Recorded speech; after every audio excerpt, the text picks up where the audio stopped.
देखिए दोस्तों, नेहा एक्टर जैसे लोग कैसे फोटो खिंचा रहे हैं, सिंगर सब कैसे पिक्चर खिंचा रहे हैं, आप लोग देख रहे हैं। देखते हैं दोस्तों, सुप्रसिद्ध एक्टर आर्टिस्ट जिसको एक्टिंग का जोरा नहीं है, वह है नेहा ओझा जी। देखिए लड़का लोग कैसे पिक्चर खिंचाने के लिए लाइन में लगा हुआ है।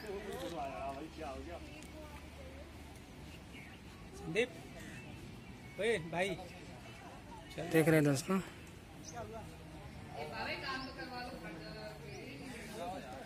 मैं शूटिंग और दिखा रहा हूँ। दोस्तों सेल्फी राज के गाना यहीं पे शूटिंग हुआ था, नैया डोले है, इसी घर पे शूटिंग हुआ था। ये घर दिख रहा है आप लोग का, इसी घर पे चढ़ा था रानी सब मॉडल शूटिंग हुआ था।